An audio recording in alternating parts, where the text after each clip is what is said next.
Good morning, students. Today in this video lecture, we will study about the Bohr's atomic model. So this Bohr's atomic model, it has a special place in the history of physics because it introduced an early quantum theory.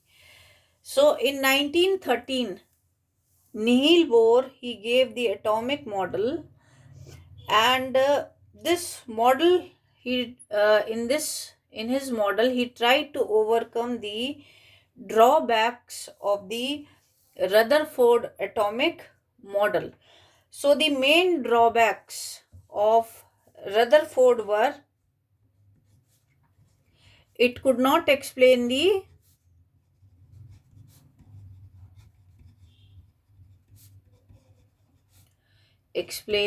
stability of atom. It could not explain the stability of atom. और दूसरा main drawback क्या था? It could also not explain the line spectrum of atom. Lines atom के line spectrum को भी Rutherford का model नहीं explain कर पाया था. तो नील बोर ने अपने एटॉमिक मॉडल में इन दोनों ड्रॉबैक्स को ओवरकम करने की कोशिश करी है. So what are the main postulates of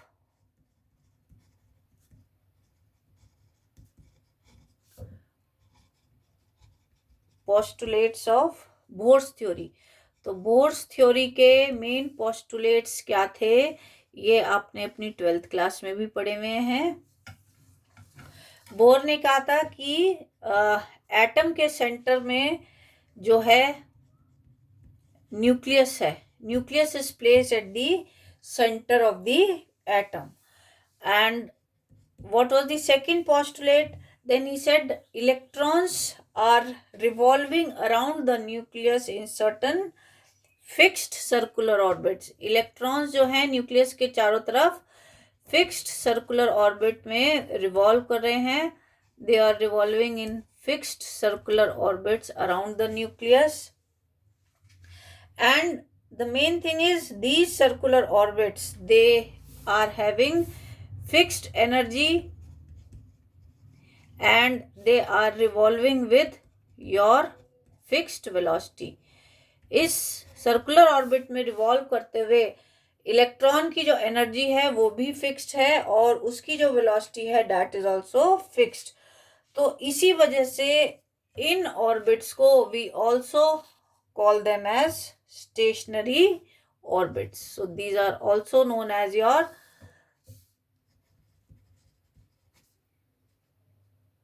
stationery orbits, या इनको हम क्या कह सकते हैं, these are your non radiating orbits. These are also your non radiating orbits. तो अब देखिए इसमें आपका थर्ड पोस्टुलेट क्या है. थर्ड पोस्टुलेट जो है वो हमें बताता है कि इलेक्ट्रॉन्स जो हैं हमारे उन्हीं ऑर्बिट्स में रिवॉल्व कर सकते हैं जिसके लिए एंगुलर मोमेंटम जो है it is an integral multiple of h/2π. Electron can revolve around the nucleus only in those orbits for which angular momentum is an integral multiple of h/2π. So if m is the mass of electron, अगर electron का मास m है and it is revolving around the nucleus with velocity v velocity से वो nucleus के चारों तरफ revolve कर रहा है in an orbit of radius r. तो एंगुलर मोमेंटम कितना हो जाएगा? सो एंगुलर मोमेंटम को हम डिनोट कर देंगे आपका p5. This is equal to, हमें पता है एंगुलर मोमेंटम इज mvr और ये आपका किसके बराबर होएगा, this will be equal to NH/2 pi, जहां पर कि n जो है हमारा, n क्या चीज रहेगी, n will be your principal quantum number and it can have any integer values 1 2 3 and so on. तो n क्या चीज है हमारे पास, this is your principal quantum number, n हमारे पास प्रिंसिपल क्वांटम नंबर है, और इसी को हम क्या कह सकते हैं, this is also the number of order of orbit, this is also the number of order of orbit.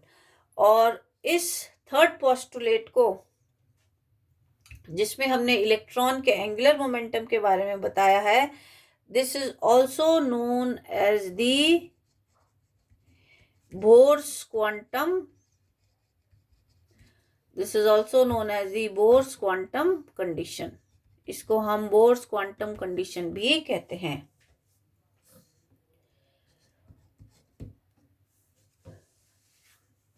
अब देखिए आपका फोर्थ पोस्टुलेट क्या होएगा. फोर्थ पोस्टुलेट इज कि जो एटम है आपका, it will radiate energy when it jump from a stationary orbit of higher energy to a stationary orbit of lower energy. Atom जो है हमारा एनर्जी रेडिएट करेगा जब भी वो एक हायर ऑर्बिट से लोअर ऑर्बिट में ट्रांजिशन करेगा. तो मान लीजिए इलेक्ट्रॉन जो है आपका, it jumps from an initial orbit EI to your final orbit EF. EF is your final orbit where energy of initial orbit is greater than the energy of final orbit. हमने यही कहा है, whenever electron will jump from a stationary orbit of higher energy to a stationary orbit of lower energy, then it will emit a frequency photon. ये आपका energy emit करेगा, और वो energy कितनी हो जाएगी आपकी, this is equal to the energy of photon h nu, और ये किसके बराबर होएगी, EI माइनस EF, क्योंकि EI की एनर्जी आपकी ज़्यादा है as compare to your final orbit. तो इससे आप निकाल सकते हैं nu is equal to EI minus EF upon your H. अब अगर इलेक्ट्रॉन एनर्जी एब्जॉर्ब कर लेता है, h न्यू एनर्जी एब्जॉर्ब कर लेता है, then it will be raised from a lower energy level to a higher energy level. पर जो एटम है आपका, हमेशा it wants to acquire stability, या ग्राउंड स्टेट में वो रहना पसंद करता है जिसमें उसकी एनर्जी मैक्सिमम रहती है. तो ये जो एक्साइटेड स्टेट है, it will last only for 10⁻⁻8 second. उसके बाद जो है इलेक्ट्रॉन दोबारा से अपनी ओरिजिनल पोजीशन में रिटर्न कर जाएगा. So this condition is also known as your Bohr's frequency condition. इस कंडीशन को हम Bohr's frequency condition भी कहते हैं. This is also known as your Bohr's frequency condition.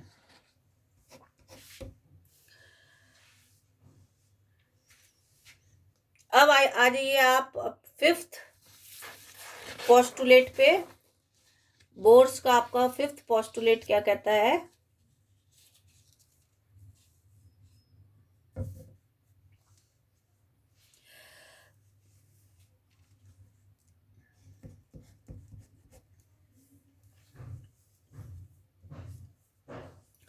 जब भी आपका इलेक्ट्रॉन जो है, whenever an electron it revolves in circular orbit, then the for equilibrium condition, force of attraction between electron and nucleus, it will provide the necessary centripetal force. तो equilibrium condition के लिए जो force of attraction है between electron and nucleus के बीच में, it will provide the necessary centripetal force. और centripetal force कितना होता है हमारे पास, you all no, mv²/r.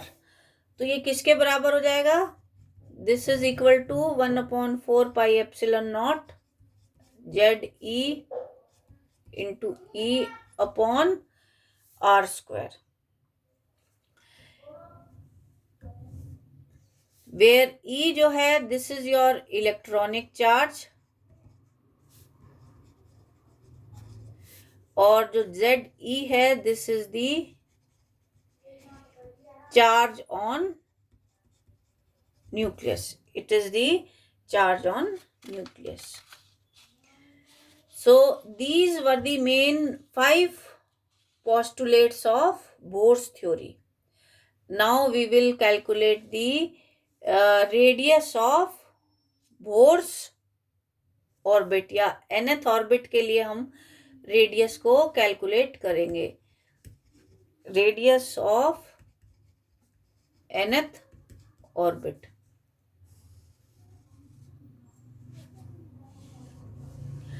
So suppose हमारे पास कोई भी इलेक्ट्रॉन है जिसका मास m है, it is having A mass m, और उसके ऊपर चार्ज आपको मालूम ही है E है, and it is revolving in a circular orbit of radius r with velocity v, and it is revolving around the nucleus which is having a charge ZE.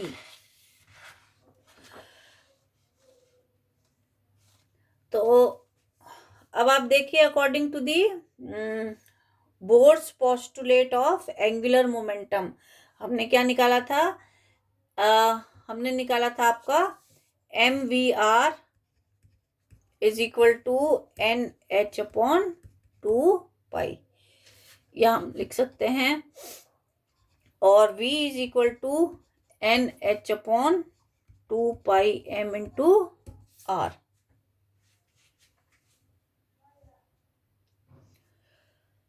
And according to the 5th postulate of Bohr, हम क्या लिख सकते हैं, mv²/r is equal to 1/4πε0 ZE²/r². तो इससे हम क्या निकाल लेंगे, अपनी v² will be equal to 1/4πε0, r से ये r कैंसिल हो जाएगा, ZE²/m into r. Take it as equation number 1, और इसको आप इक्वेशन नंबर 2 ले लीजिए. Take it as equation number 2. तो इसमें देखिए, अब आप क्या करिए, equation squaring equation number 1, squaring equation 1, आपके पास क्या आ जाएगा, 1 का अगर आप स्क्वायर करते हैं, इस इक्वेशन को स्क्वायर करेंगे तो क्या आ जाएगा आपके पास, v² is equal to n² h² upon 4π² m² r². Now substituting this value of v², इस v² की वैल्यू को इक्वेशन नंबर 2 में आप सब्स्टिट्यूट कर दीजिए, तो आपके पास क्या आ जाएगा, this will be equal to 1/4πε0 ZE²/m into r. ये आ जाएगा आपके पास. तो इसमें देखिए, ये mr आपका ये कैंसिल हो गया, 4 से आपका 4 कैंसिल हो जाएगा, पाई से ये आपका 1 पाई कैंसिल हो गया.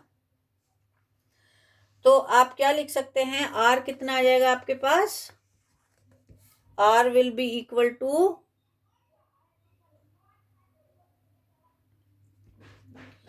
इसको this is equal to ε0 n² h² upon pi m z e square, इस तरह से आप इसको लिख सकते हैं. So this is one form of radius.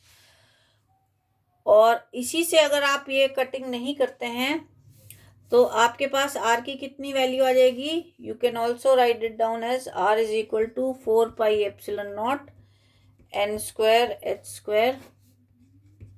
आगे हमारे डेरिवेशन में काम आएगी ये इक्वेशन भी, mz e square. So this is also one form of radius of nth orbit. तो इस इक्वेशन से हम देखते हैं हमारे पास रेडियस कितना आ रहा है. You can also write it down as r is equal to n square upon z epsilon naught h square pi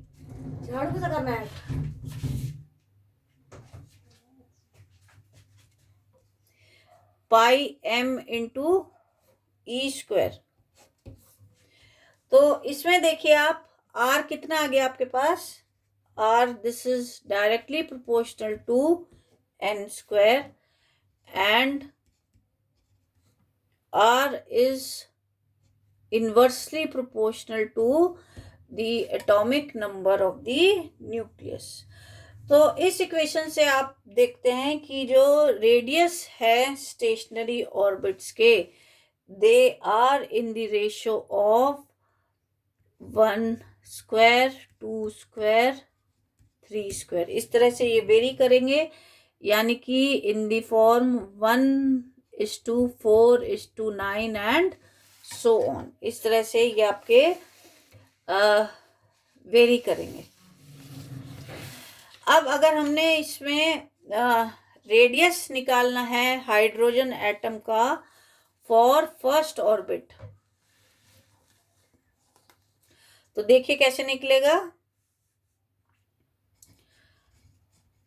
radius of first orbit of hydrogen atom. तो इसमें देखिए क्या है, हाइड्रोजन एटम के लिए Z आपके पास 1 है और N जो है फर्स्ट ऑर्बिट है तो N भी आपका 1 रहेगा. जो एप्सिलॉन नॉट है उसकी वैल्यू कितनी होती है हमारे पास 8.85 इंटू 10 टू द पावर -12. और Z आपका H कितना आ जाएगा, sorry H which is your Planck's constant, this is 6.6 into 10 to the power -34 joule second. Mass जो है आपके पास इलेक्ट्रॉन का, this is 9.1 into 10 to the power -31 kg. And electronic charge as you all know it is equal to 1.6 into 10 to power 19 coulomb. तो अब हम इस radiation sorry not radiation radius की इक्वेशन में हम सबमिट करेंगे r is equal to epsilon naught n square h square pi m z e square. इस equation में हम ये सारी वैल्यू सब्स्टिट्यूट करेंगे तो देखिए हमारे पास क्या आएगा. r is equal to 8.85 into 10 to the power -12 into n आपका 1 हो गया and this is 6.6 into 10 to the power -34 whole square upon 3.14 into 9.1 into 10 to the power -31. Z again आपका 1 हो गया and this is 1.6 into 10 to the power -19 coulomb. This इसका whole square आप ले लेंगे. तो when you will solve this, आपका जो रेडियस निकल के आएगा it will be equal to 5.29 into 10 to the power -11 metre. और इसको हम क्या लिख सकते हैं, this is equal to 0.529 angstrom. और इसको अगर आप और राउंड ऑफ करना चाहते हैं it will come out to be 0.53 angstrom. So this is the radius of first Bohr orbit for in case of hydrogen atom. अब आप देखिए हमारा जो रेडियस है वो किस तरह से वेरी कर रहा था. हमारा जो रेडियस है वो वेरी कर रहा था 1:4:9 इस तरह से वेरी कर रहा था. तो अगर आपने सेकंड निकालना है, सेकंड ऑर्बिट का रेडियस निकालना है, तो वो कितना आ जाएगा. This will be equal to 4 times of R1, यानी कि 4 into 0.53 angstrom. So this is equal to, ये कितना आ जाएगा आपके पास 2.12 एंगस्ट्रॉन. इसी तरह से जो हमारे पास थर्ड ऑर्बिट है उसका रेडियस कितना आ जाएगा. This will be equal to 9 of R1. दिस इज इक्वल टू 4.57 एंगस्ट्रॉन. तो इस तरह से आप रेडियस ऑफ स्टेशनरी ऑर्बिट्स निकाल सकते हैं by using this formula which is denoted by equation number A. So energy of electron in nth orbit, for this I am uploading my second video.